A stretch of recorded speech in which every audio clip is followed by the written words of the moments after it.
What's up, y'all? Welcome to the Bought In Podcast. We're going to be talking some boxing today. Before we get into it, please make sure to like, comment, subscribe. Much appreciated as always. And let's jump into it. We got a Jake Paul versus Anderson Silva.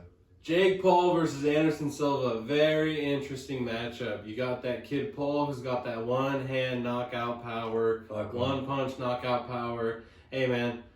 I wasn't the biggest fan of the kid coming into the sport. A little bit too much of limelight, a little too, Connor-esque, so to speak. I'm going to go ahead and say I give the kid his respect. He's shown that he wants to be a fighter, that he's willing to put in the work. Kudos to you, tip of the hat. Anderson Silva, one of the GOATs, man, when you talk about MMA specifically. If you do have that GOAT conversation, there's no way you don't bring up Anderson Silva. This is an easier fight for me to pick than it probably should be. I'm a bit of a homer when it comes to picking fights, but I'm going to go ahead and roll with Anderson in this one. I just seen him have his last outing against Julio Cesar Chavez Jr., professional boxer, great record, not so much of a great resume when it comes to, outside of the ring stuff when it comes to that. Anderson, he's going to go in there, he's going to look too fast, and he's going to go be Anderson. He's going to move. He's going to have his timing down. He's going to be elusive when it comes for counters. And I really feel his footwork is what's going to get it done. I don't think Jake's ever seen a guy with footwork like Anderson, on your toes, bouncing around, cutting corners, closing off the ring. You're going to see a lot of that stuff. There was a rumor that Anderson Silva was knocked out twice in his training camp. I hope this isn't a narrative where Jake Paul comes out, knocks him out, and it's, Anderson came into the fight, knocked out twice, supposedly in his last training session, leading into the fight, sparring session. So that's kind of tough. It's what makes me lean, I hate to say it, to Paul a little bit, just because I don't know what happens in this sport every once in a while. I don't want to say money buys things, but, certain things happen in the combat sports world.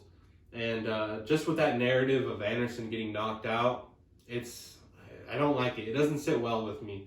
I'm going to go ahead and say Anderson's okay. I'm hoping he's okay. I grew up a huge Anderson Silva fan. And, go get it done. Go get it done, Spider. It's your time, baby. You're old, but you are young-hearted. And I believe that you got a lot to prove in this sport of boxing. So let's go see it. It starts now. So where I'm at with that, I don't really watch boxing too much. Just personally, I do not like the Paul brothers very much at all. I think personally, it's a fan getting to live out his dream. Obviously, this guy ain't grew up like a guy like Anderson Silva doing this shit since the get-go.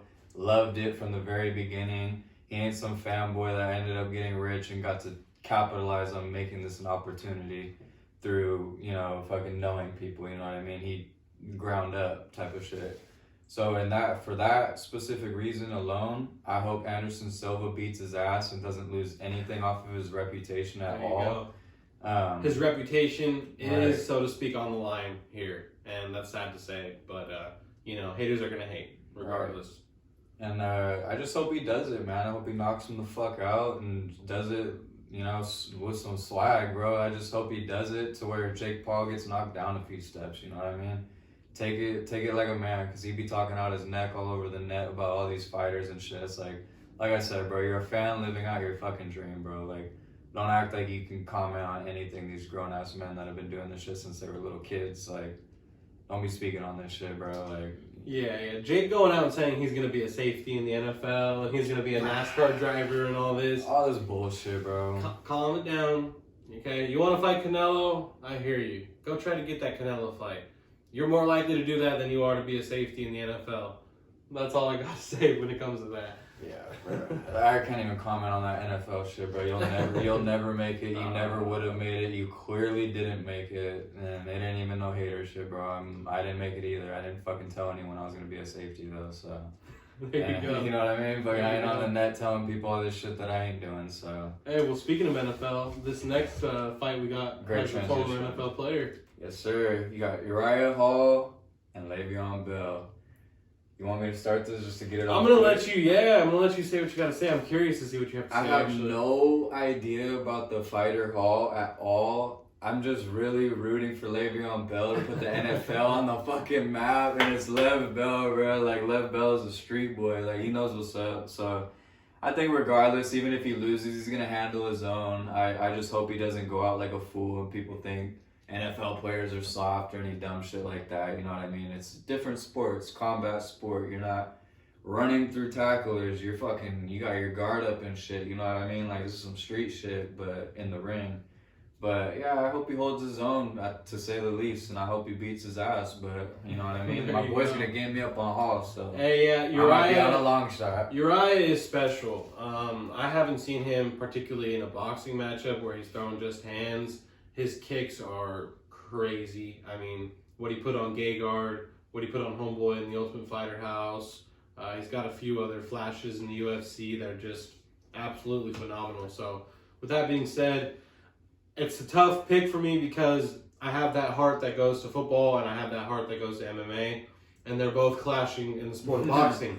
And, it's very unique. It's something that I will say I do respect the Paul brothers for what they've started, because these are things we get to see on a Saturday evening, while we're, enjoying our time together and watching some fights. So I'm going to go ahead and roll with Uriah.